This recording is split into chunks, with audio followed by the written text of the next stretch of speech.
Lockdown से पहले गीता के घर का नजारा कुछ ऐसा था कि रोहन ऑफिस जाता था और शिविन स्कूल।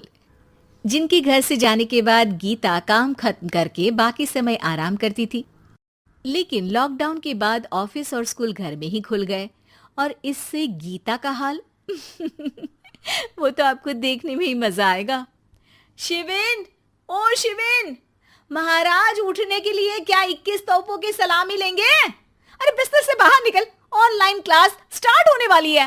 अरे तुम भी हद करती हो, स्पीकर की तरह चिल्लाने की क्या जरूरत है? दिख नहीं रहा मेरी कॉन्फ्रेंस चल रही है। अब कैमरा और स्पीकर ऑन कर रहा हूं, मुझे कोई शोर नहीं चाहिए।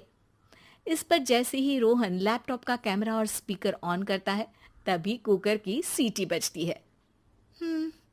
करा लो अब इसे चुप। लॉकडाउन नहीं हुआ, मेरी मौत का फरमान जारी हो गया। दोनों बाप बेटे ने नाक में दम किया हुआ है। ऐसा बोलकर गीता वहां से शिविन के कमरे में पहुंच जाती है, जहां शिविन अभी भी सो रहा होता है। ओ आलसी, अब अगर 5 मिनट में नहीं उठाना तो आज तेरा गेम और यूट्यूब कैंसिल। माँ की बात सुनकर शिविन बिना 1 मिनट गंवाए उठ खड़ा होता है। उठ गया, अभी नहाकर भी आता हूँ। ये नाटक कहीं और, मुंह पर गीला कपड़ा मार और पढ़ने बैठ। शिविन की ऑनलाइन क्लास स्टार्ट हो जाती है, जिस पर गीता उसे वहां बिठाकर रसोई में चली जाती है। थोड़ी देर में उसे कमरे से कुछ आवाज सुनाई देती है, जिसे सुनकर वो कमरे में वापस आती है। हाय राम, तुझे क्लास अटेंड करने के लिए बोला था, कैमरा ऑफ करके बिस्तर पर नाचने के लिए नहीं बोला था।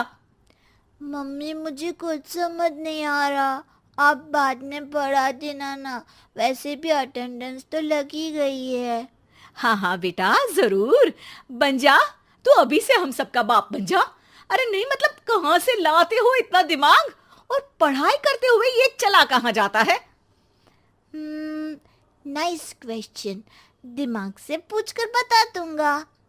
शिविन की बातों से परेशान होकर गीता उसे मारने के लिए जैसे ही आगे बढ़ती है तभी वो कमरे से बाहर भाग जाता है। अब शिविन आगे आगे और गीता हाथ में चप्पल पकड़े उसके पीछे पीछे पूरे घर में दोनों घूम रहे होते हैं। इसी बीच वो रोहन के पास पहुंच जाता है और शिविन को मारने वाली चप्पल रोहन के लैपटॉप पर जाकर गिरती है। ओए माँ! मम्मी, अब पापा को चप्पल मार रही हो?